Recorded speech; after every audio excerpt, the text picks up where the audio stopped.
Both of us, we have been at Timothy or grew up in the family.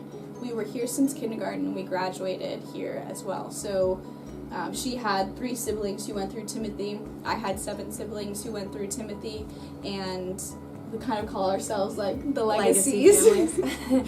I think the legacy of our class during high school, everyone always said that it was like really amazing how connected our class was, because it's easy to have a lot of cliques, and I think we still had pockets of friends where people mostly hung out with each other, but a lot of kids from Timothy had been there for several years, and so we knew them, we know their families. Everyone was generally just very like respectful and kind to each other, and it was awesome. And even though maybe you didn't necessarily spend your hours outside of school with someone, like it wasn't your core group of friends, when we were together, we all were able to like be nice and hang out and have fun with each other. Yeah. And I think that was probably a fun memory for me, because I actually still see a lot of the Timothy friends that I had growing up. Because we have great teachers, but our parents were about the culture. They were about, let's pour into this, let's invest, all of our kids are here, let's be here.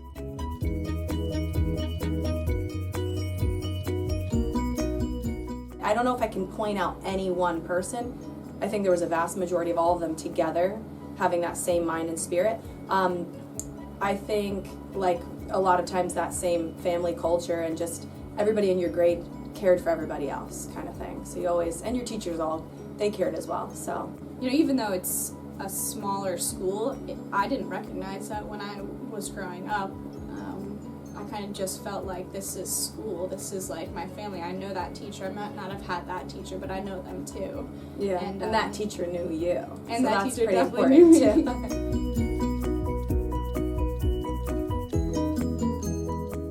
I ended up becoming a nursing major, and I graduated with my bachelor's of nursing from Eastern. So I have now been a nurse for, 5 years. I work at Children's Specialized Hospital in New Brunswick, New Jersey. So I work on the infant toddler unit, and I see a lot of specialized medical cases with kids. Then I majored in information technology and informatics with a minor in digital media, so that kind of fed my artistic side.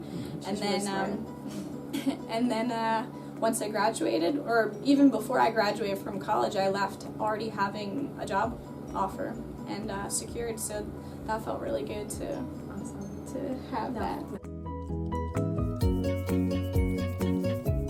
So I would say never feel like it's too late to pick something and say, you know what, I'm gonna pick up this habit, I want to be better at this, or to say, you know what, I recognize that I don't like that and I want to be a different person. So I would say, you know, professionally, if you feel as if you started off on the wrong foot, if you started off trying to be an art major and you said maybe this is not for me, and you're already 3-4 years into it, maybe career-wise, you know, it's never too late to pick up a class or a certificate and try and do a different career path, because in the scheme of your lifespan, it's only a short amount of time that you've been in that situation. But if you're going to be thinking professionally as you leave high school, you go to college, and you're thinking about a career, treat kind of every opportunity or every instance as though you could be meeting somebody that has a ticket to your destiny. So you could walk into anywhere you are, and you should, whatever it is, it could be in your college classes, it could be wherever you go. It's almost like they say, treat it as though it's an interview. So kind of like dress for the job that you want, or kind of act like whoever you're speaking to could be hiring you for your next position. Or I think professionally you should always have that attitude and that mindset of, this person could have the ticket to what I'm hoping for, whatever it is. And that's more of a professional. Spiritually, I think no matter what, your faith should be first.